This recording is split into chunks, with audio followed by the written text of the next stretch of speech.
السلام عليكم ورحمة الله تعالى وبركاته. حياكم الله أخواني وأعزائي ومتابعين الكرام، وتحياتي لكم جميعا. ربي يحفظكم. أنا آسف على التأخير، صار 4 أيام تقريبا 5 أيام ما مسوي فيديو.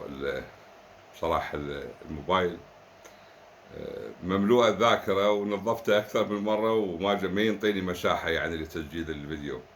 أسجل فيديو ولكن يعني 12 دقيقة 13 دقيقة ويقطع، ووديته على اساس صلحوه ورجعوه على اساس نظفوها ونفس الحالة الى ان اليوم ما اعرف والله هسه جاي يسجل والله كريم.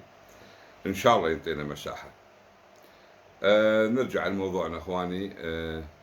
من مذكرات عراقي ولعنة الكويت، وارجو من كل اخ يشوفنا يشاهد فيديوهاتنا ان يضع لايك للفيديو اخواني. اللايكات جدا قليله، المشاهدات ما شاء الله عاليه واللايكات قليله جدا.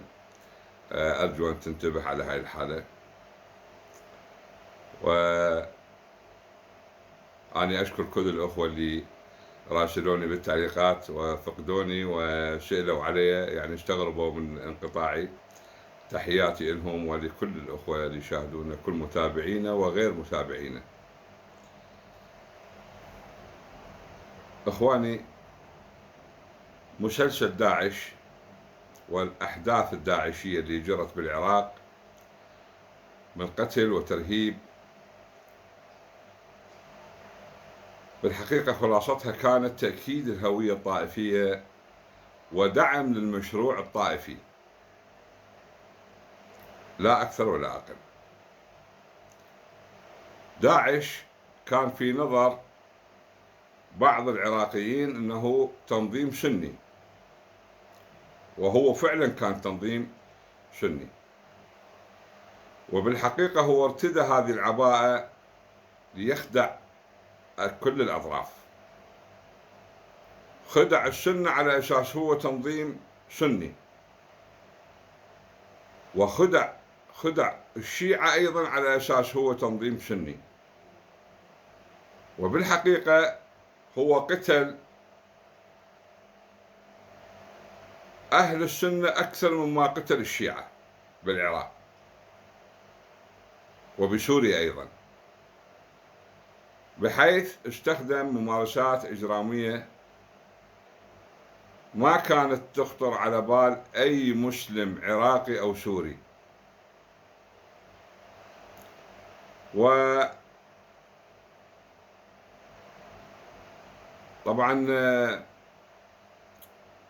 كلها هذه الأحداث إخواني من نذكرها ونحكيها، احنا مو الغاية منها انه نريد بس نتذكر داعش ايش سوى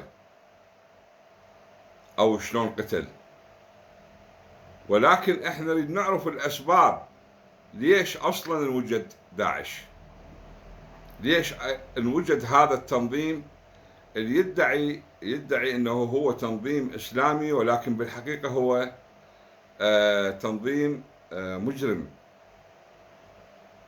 تنظيم يمثل الموت فقط، تنظيم اجوا بناس مخدوعين من كل الجنسيات من كل العالم، جاي اصلا يريد يستشهد، يعني يقول انا اريد اموت، يريد يعني حتى نفذوا عمليات انتحارية ضد الجيش العراقي وضد بعض المؤسسات العسكرية العراقية اثناء المواجهات، واثناء يعني مؤمنا من يعني عنده ايمان مطلق انه هو راح يستشهد حتى يروح يتغدى ويا الرسول عليه افضل الصلاة والسلام وعلى اله وصحبه. يعني عنده ايمان، فكرة مترسخة بدماغه انه هو من راح يقتل هاي المجموعة وراح ينقتل رأسا راح يروح للجنة. طيب ذول المجموعة اللي امامكم لا هم مثلا يهود، وحتى اذا كان يهودي فرضا اذا كان يهودي ايضا مو كل يهودي مجرم، ولا كل يهودي انت تستحل دمه وتستحل ماله وتستحل حلاله وتستحل عرضه أيضا يعني أكو يهودي مسالم، أكو ناس يهود طلعوا من العراق وطلعوا من غير دول ما راحوا لإسرائيل. يا أخي ما راحوا لإسرائيل، ذولاك هم موجودين بأوروبا، ليش ما راحوا لإسرائيل؟ ما مؤمنين أصلا بفكرة الدولة الإسرائيلية، ما عندهم إيمان بهاي المسألة. طيب كيف إذا كانوا اللي أمامك كلهم ناس مسلمين ويصلي ويصوم ويزكي ويحج، وبنفس الوقت هو جاي يدافع عن أرضه وعن عرضه، أنت كيف تستحل دمه؟ وعلى أي أساس؟ داعش من إجا إخواني للعراق ما إجا هو مثلا، بعض الناس فكروا أنه هو إجا نقذ، راح ينقذ أهل السنة وراح يرجع الحكم كذا وراح ما أعرف شو يسوي وراح، لا لا، طلعت هاي الفكرة كلها مو صحيحة وكلها خطأ. والدليل أولا أفعال اللي سواها بأهل السنة والشباب الشيعة اللي قتلهم، اللي راحوا يدافعون مثلا عن أراضيهم، عن العراق. صحيح قسم منهم مارسوا حالات طائفية ضد الأهالي الأبرياء، يعني بعض الأهالي في بعض المناطق بالعراق حتى من تأزم الأمر وراح يبدأ القتال وتبدأ المعارك ويبدأ القصف الجوي ويبدأ المدفعية والراجمات وكل الأسلحة تشتغل، ما سمح للأهالي إنه يطلعون من المدن مالتهم، استخدمهم دروع بشرية. يعني لا من دخل رحم الناس، ولا من بسط نفوذه على الأرض رحم الناس، ولا من قربت نهايته رحم الناس. وبسبب داعش انقتلوا عشرات الألوف من أهالي الموصل وعشرات الألوف من أهالي الأنبار وغيرهم، وفي سوريا أيضا، لأنه ما سمحوا. يعني اللي قدر هرب هو وعائلته، وقسم من العوائل هربوا وقسم ماتوا، وقسم من العوائل هربوا وقسم ما قدروا يهربون، ألقوا القبض عليهم داعش وحصروهم وطوقوهم وما خلوهم يطلعون من المدن. طيب أنت على أساس جاي تستشهد وتريد تولي تريد تموت، زين هذول العالم ليش حاصرهم؟ مو هي راح تبدي معارك، يعني معارك راح تجيك أسلحة متطورة تقضي عليك لو كنت خاتل جوا 7 طبقات الأرض. طيب الأهالي ليش حاصرتهم ما خليتهم يطلعون؟ ليش ما سمحت لهم، نساء وأطفال وشيوخ، اللي وياك انتم وياك لعنة الله عليك وعليه خلي وياك، اللي الآخرين ليش حصرتهم ما خليتهم يطلعون؟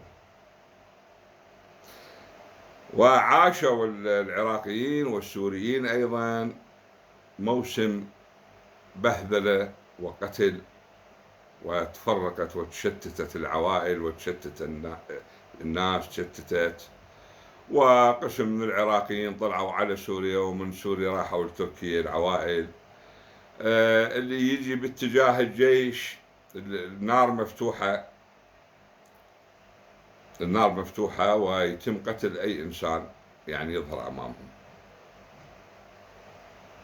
واضطروا قسم من الناس يطلعون على سوريا بالصحراء، ومن الصحراء طلعوا على تركيا، قسم منهم ماتوا بالقصف الجوي بالطريق، وقسم منهم وصلوا، وقسم من العوائل وصل 2 والباقين ماتوا، وقسم من العوائل وصل بس 1 والباقين ماتوا، وقسم من العوائل وصلوا نقص نفر أو نقص نفرين من أفراد العائلة لأنه ماتوا بالطريق. وحلت بالناس كارثة أخرى جديدة دمرت كل شيء، دمرت المدن بأكملها، انبادت هي وبشرها. هذا شنو سببه؟ سببه تنظيم داعش. طيب تنظيم داعش ليش اجى للعراق وليش اجى لسوريا وليش اجى لهاي الأماكن؟ احنا حسب ما لاحظنا بعدين من تغربلت الأمور وصفت الأشياء. اكو قسم من اهالي المناطق نفسهم طلعوا منتمين للدواعش، بس اذا تريد تحسبهم حساب مضبوط يطلعون اقل من 10%. اذا القاعده مو ذيك القاعده اللي تسمح له داعش انه يجي ويتمركز ويستحل هاي المناطق. اذا الموضوع مع التسهيلات اللي صارت حتى يحتل المناطق هذه، تلقى طبعا تسهيلات كبيرة جدا، ومنها انسحاب الفرق العسكرية من العراق، وكل فرقة كانت بها 5 ألوية. وهذا الظاهر كان مشروع كبير جدا، وهذا المشروع كل هذه المشاريع التدميرية اللي دخلت للعراق أو دخلت لسوريا، ترى حتى أحداث سوريا لو ما دخول العراق للكويت ما كان صارت نهائيا مصير. وكلها هذه الأمور كان سببها هو دخول العراق للكويت، يعني غزو الكويت، الهجوم العراقي البربري على الكويت، وطريقة انسحاب العراق من الكويت، وتدمير العراق بعد ذلك. من توابعه كانت هذه مسألة داعش. واليوم أريد أقول البعض المقبلين لصدام، واللي هم أغلبهم من الشباب اللي ما لحقوا أصلا ولا عاشوا وقته،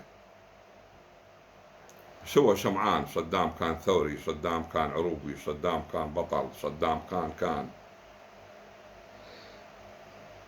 أبدأ أقول لك، هل تعلم أنه العراق سنة 1991 ضرب إسرائيل 39 صاروخ، وهذه 39 صاروخ جابت لنا 39 مصيبة لو ما عندك علم. العراق ضرب إسرائيل 39 صاروخ، والعراق اتدمر وإسرائيل باقية. إذا شنو الفائدة من هذه 39 صاروخ؟ وليش؟ أحد منكم فكر بهاي المسألة؟ ما حد فكر، قصدي المطبلين اللي بعثوا لصدام. طيب عندك علم انه هاي 39 صاروخ مثل ما انت هسه جاي تنظر للكويت اخذت تعويض من العراق، وهذا حقهم، وما نظرت الى التعويض اللي اخذوه ايران من العراق،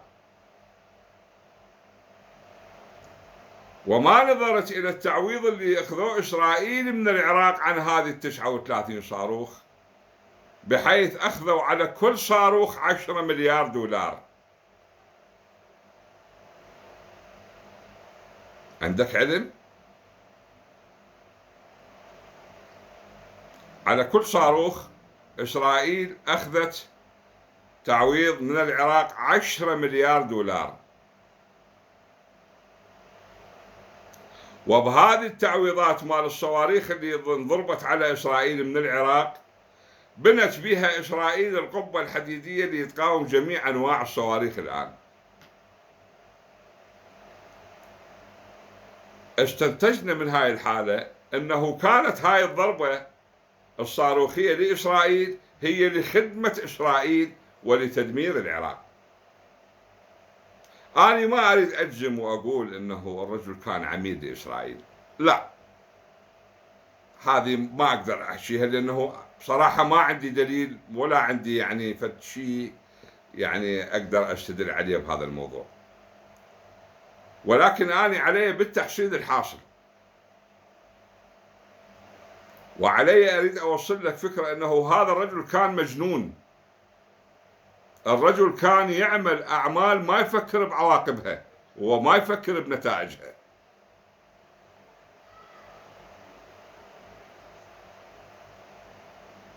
ايش سوت انه ضربت اسرائيل بالله 39 صاروخ؟ بالله رجاء بلا زحمه عليك، انطيني يلا، انطيني فائده وحده استفادها العراق من ضربه اسرائيل 39 صاروخ. لا بالعكس، 39 صاروخ دمرت العراق ما دمرت اسرائيل، وتلقت عليها واخذت عليها اسرائيل تعويضات على كل صاروخ 10 مليار دولار، وعليك ان تتخيل ايش قد هذا المبلغ صار.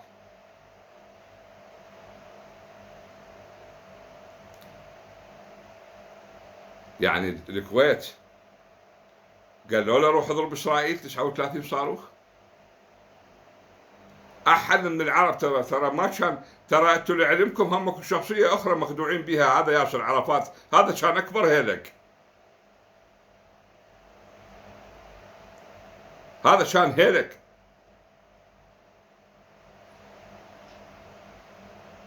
ما حد من العرب قال له تعال يا صدام اضرب لنا اسرائيل، وما حد عتب عليه، وما حد قال له تعال خلصنا من اسرائيل اضرب لنا اياهم 39 صاروخ. حتى اذا كانت اسرائيل عدو لصدام او غير صدام، يعني تجي تضرب عدوك ضربه تدمر نفسك بيها لو تدمر العدو. احنا ضربتهم دمرتنا، إن ما دمرتهم لهم. غير واحد يفكر بهالشكل، غير تحسبها هي معادله 1 زائد 1 يساوي 2.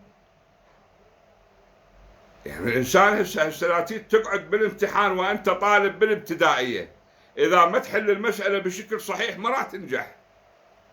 طيب كيف وانت تتحكم بدوله كبيره مثل العراق؟ انت رئيس شعب كبير مثل العراق، انت رئيس دوله لها تاريخها ولها حضارتها وبها خيرها وبها بترولها وبها دوله مو هينه. انت شنو هذا التهور يابا؟ شنو انت عمي؟ شنو انت بطل الفيلم؟ يعني ماكو بطل الفيلم، بطل الفيلم والشريف وابن الاوادم اليوم اللي يعبر بشعبه الى بر الامان. ما اقول يطنبخ للعالم ويرضخ لكل شيء، ولكن لازم يستخدم سياسات. وانت كانوا عندك دكاتره وكانوا عندك اساتذه جامعات ودرسوا وجابوا الدكتوراه وفاهمين، انت ليش ما كنت تسمع كلام للعالم؟ ليش تتصور نفسك اذكى من الاخرين؟ هذا التصور شوفوا وين وداه وشوفوا وين ودى العراق.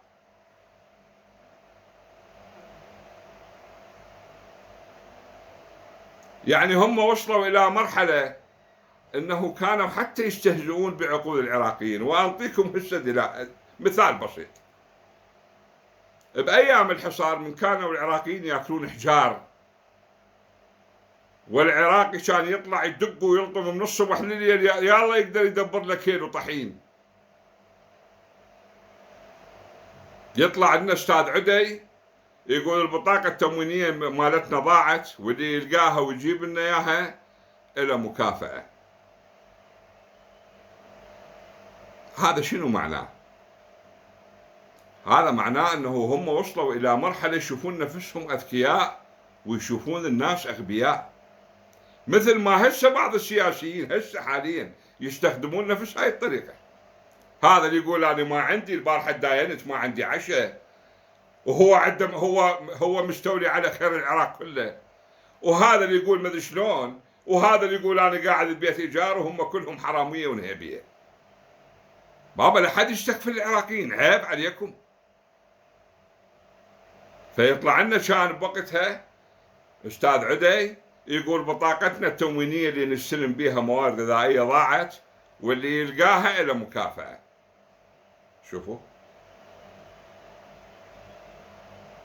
شوفوا هذا استخفاف بعقول الآخرين. وأريد أيضا بعض المطبلين اللي هم أصلا ما فاهمين تاريخ البعث شنو، أريدهم يدورون على قضية مقتل عبد الخالق السامرائي.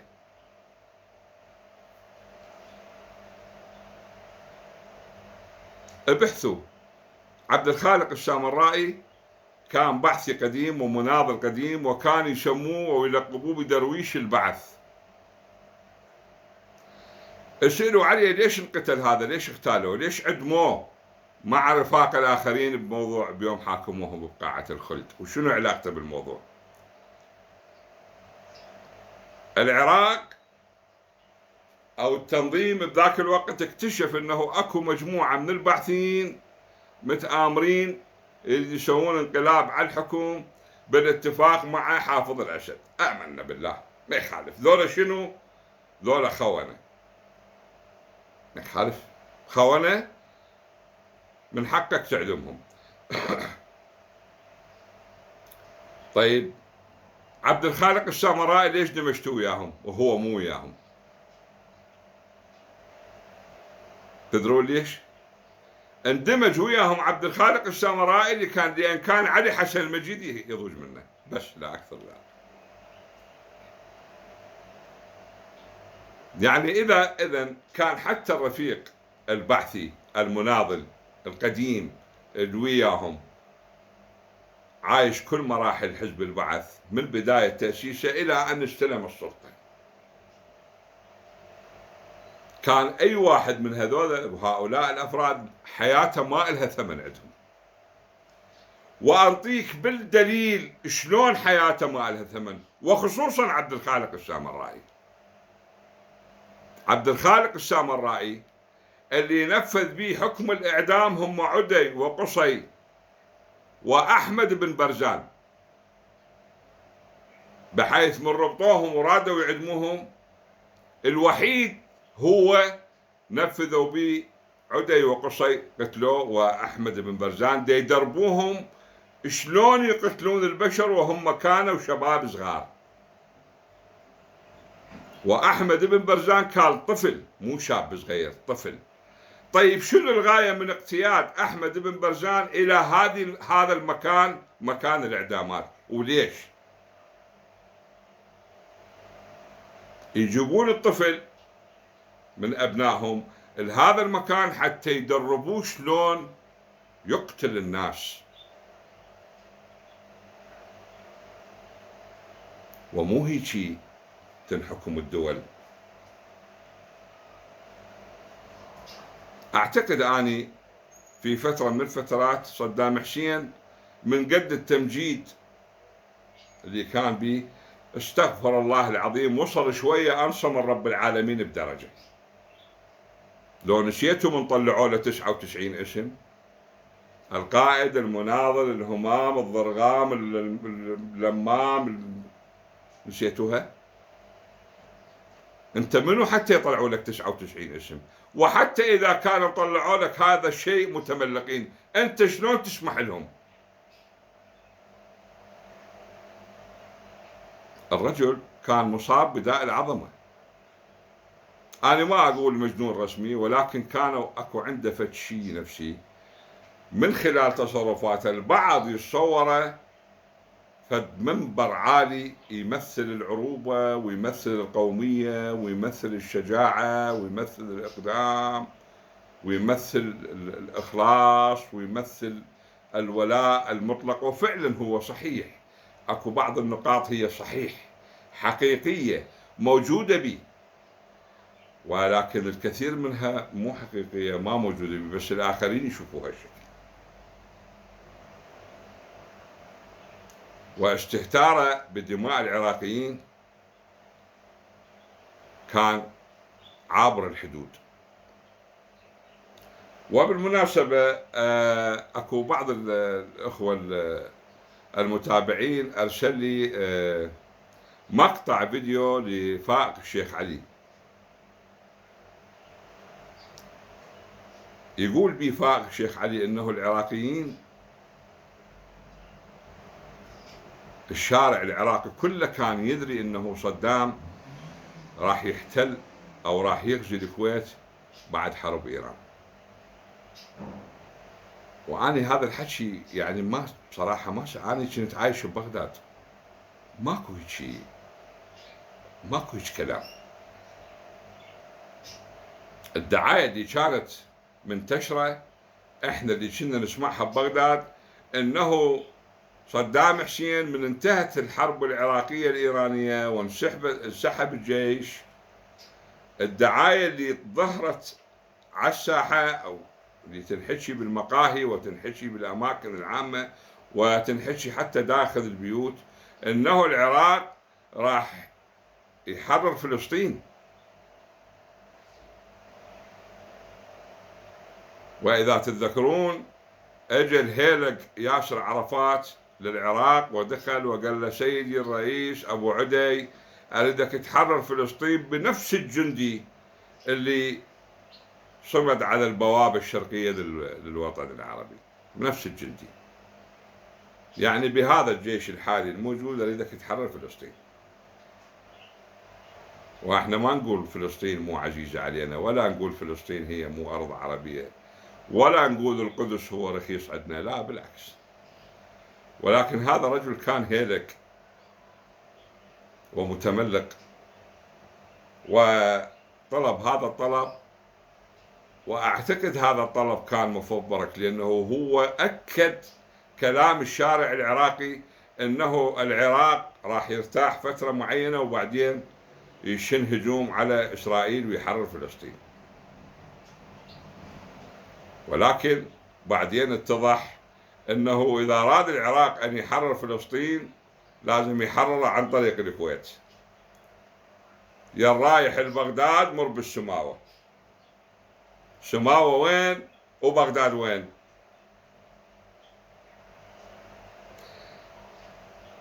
احنا اخواني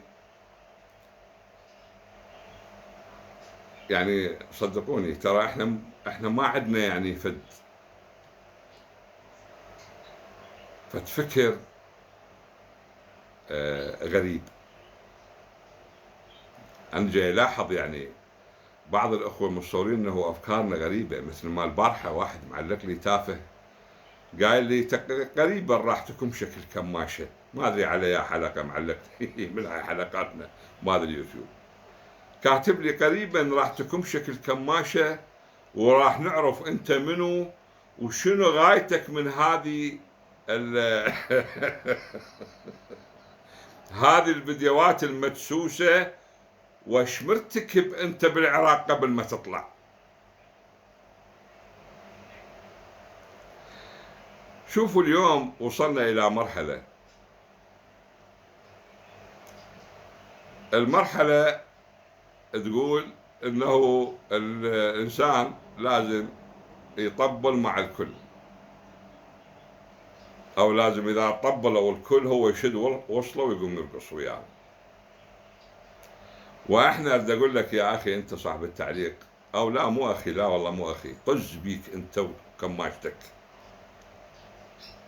واحنا مو شواذي حتى حضرتك تطبل وغيرك يطبل واحنا نرقص لك. احنا بشر واحنا رجال، واحنا الله سبحانه وتعالى انطانا عقول وخلقنا في احسن تقويم، وخلق الله سبحانه وتعالى ان بهذا الشكل،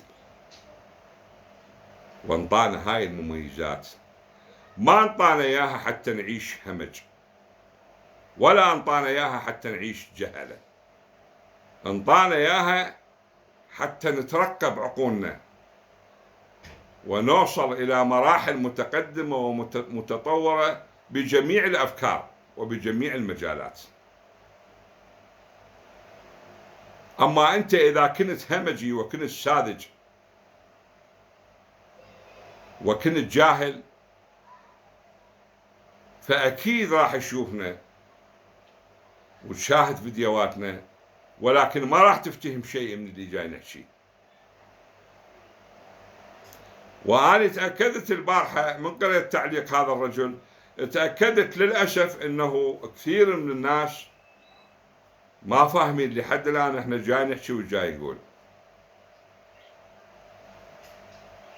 أنا شفت هاي الحالة، شفت أنه من أنتقد البعث شريحة كبيرة يطلعون يهاجموني، ومن أنتقد اللي إجوا بعد البعث شريحة كبيرة يطلعون يهاجموني.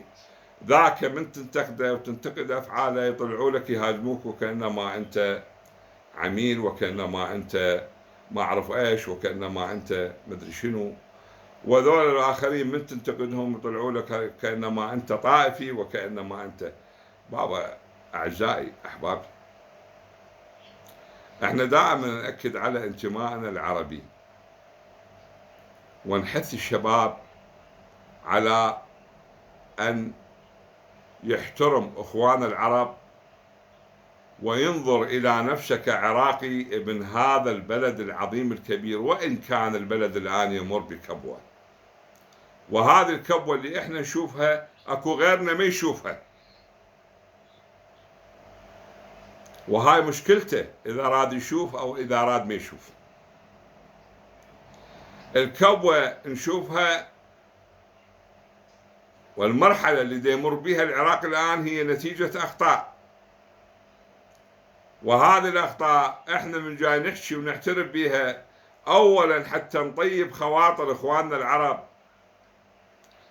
وثانيا حتى نشهد شهادة لله وللتاريخ وللناس، لأن احنا أهل البيت، أهل مكة أدرى بشعابها، الميت ميتنا ونعرفه شلون مسلوق للشيء.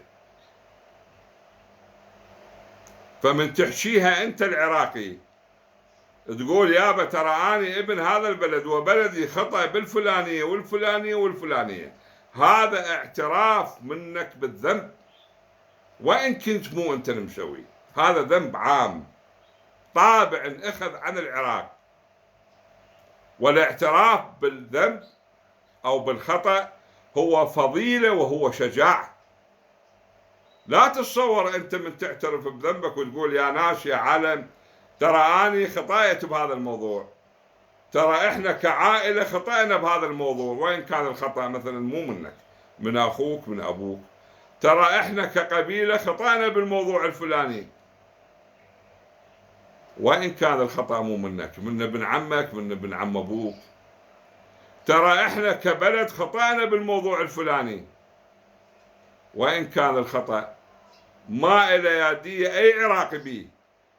ومو مثل من يقول فائق الشيخ علي إنه العراقيين كانوا يعرفون، هم أكبر القادة بالجيش العراقي والوزراء والمقربين من صدام ما كانوا يعرفون بهذا الموضوع، مو عاد النوب الشعب العادي. وأنا ما أعرف شنو قصد فائق الشيخ علي من ذكر هذا الموضوع، واللي هو مو صحيح. وأرجع لك أنت أخوي اللي ما فاهمني لحد الآن، الاعتراف بالذنب وبالخطأ فضيلة وشجاعة. كل ما تقدر، كل ما تشوف نفسك يعني خطآن وتطيب خاطر المقابل، أولا ضميرك راح يرتاح، وثانيا تبرأ ذمتك أمام الله، وثالثا مسألة راح تقربك من أخوك. هذا العربي أخوك، إذا كان كويتي وإذا كان سعودي وإذا كان سوري وإذا كان أردني، دول أهلك ربعك إخوانك، دائما نحكي هذا. وكل ما تتعنت وتستمر بالطغيان وتستمر بالأخطاء، ترى كل ما راح يصغر حجمك، ويجي يوم من الأيام راح تنداس مثل ما انداس قبلك.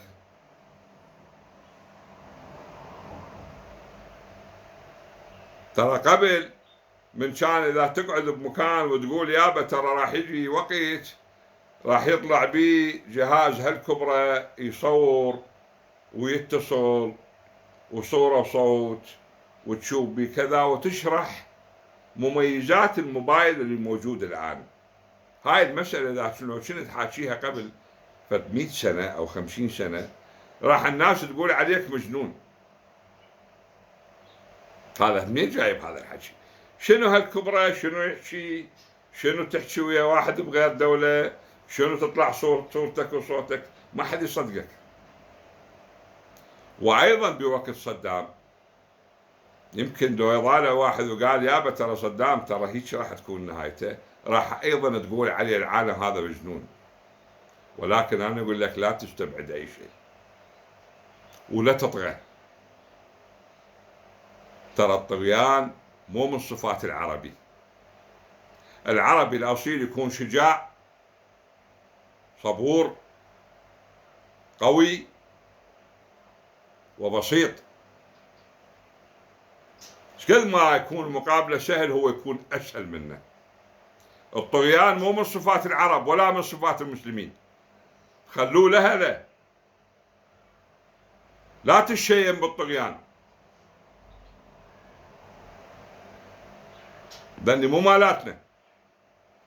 العربي يكون خير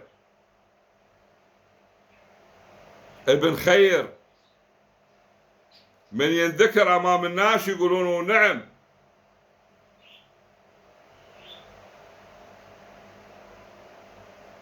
هذه احنا من جاي نعلمك عليها وندليك بها يا اخويا. لا تكتب لي الكماك شرحتكم بشكل انت انا ما اريد يعني بصراحه انزل مستواك واهينك، بس لكن اقول لك شيء واحد. انا اقول لك اطلع من قناتي، ترى مره ثانيه من تعلقيش تعليق اهينك واطردك طردة الكلب حش السامع. ما اقول لك من هيك منك ومن ابوك ومن كماشتك، لا، بس مرة ثانية من تعلق لي بهيش طريقة أهينك وأطردك طردة الكلب الأجرب. لأن أنا لا جاي أرتكب جريمة ولا جاي أحشي مع طرف ضد طرف آخر. وهاي خو مسألة متملق، هاي عندي بالمناسبة منشور على الفيسبوك قبل ناشرة بال2021 من تعرضت إلى عملية النصب والاحتيال هنا بتركيا، وواحد عراقي نهب أموالنا اللي كنا طالعين بيها من العراق وضاميها للزمن، يعني مبالغ بسيطة عندنا، ولكن هو قشمرنا كلنا ونهب أموالنا وهرب هو وعائلته. فسويت عليه فيديو، والفيديو الظاهر هسه ما أعرف منهم معلقين عليه جماعة، وبدأ يطلع أيضا يطلع على الفيسبوك، جاي يطلع وجاي تعليقات وكذا. فداخل لي واحد على الفيسبوك كاتب لي شو اني اشك باقوالك، لان جاي اشوفك بهاللهجه، جاي اشوفك حيل من سحل لدول الخليج. من سحل تعرفون شنو يعني؟ منبطح.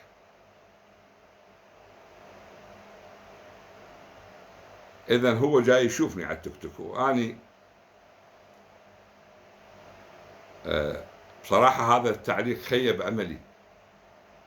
يعني هو شاب، شفت صورته بعد شاب، يعني لهالدرجة اكو بعض العراقيين بقلوبهم حقد على اخوانهم العرب. وليش؟ بعدين الخليج ايش بيه يعني شنو؟ وبيش انت احسن منه اذا كان كويتي واذا كان سعودي؟ بعض دعنا على باقي الدول مجلس التعاون الخليجي، بس احنا ناكد على هاي الدولتين، لان دائما هاي الدولتين متصدره بقوائم يعني الاحداث بالمنطقه. انت بيش احسن منه؟ ومن يقول انت احسن منه؟ ومن يقول ابوك احسن من ابوه؟ ومن يقول انت اشرف منه؟ ومن يقول انت اصل منه؟ ولكم مو عيب هذا الحكي وهذه التعليقات داخل لي؟ موضوع انا جاي احكي عليه بذاك الوقت، وبسببه انشأت اصلا اني هاي القناه، وسميتها تناولت بها دائما طرق النصب والاحتيال اللي حدثت على العراقيين وعلى العرب في تركيا وفي غير تركيا، لان الناس كلها قامت تتصل بي ويحكوا لي عن احداث قضاياهم، واني انزلها على شكل حلقات حتى احذر منها الناس. بتقول لي انا اشوفك من سحل شنو من السحال يعني؟ والله يا اخواني احنا اللي نعرفه واللي ندري به انه احنا عرب، وولائنا للعرب وحبنا وتقديرنا للعرب لا هو عيب ولا هو عار. العيب والعار عندما تكون ولاءك لدولة أجنبية أو ولاءك لدولة غير مسلمة أو ولاءك لناس أجانب، لا هم منك ولا أنت منهم. احنا هذا اللي نعرفه. أما إذا تمتدح أو توقف على منبر وتقول يابا ترى بالتاريخ الفلاني ترى احنا اعتدينا على الكويت، وهاي شهادة حق يا ناس يا علم.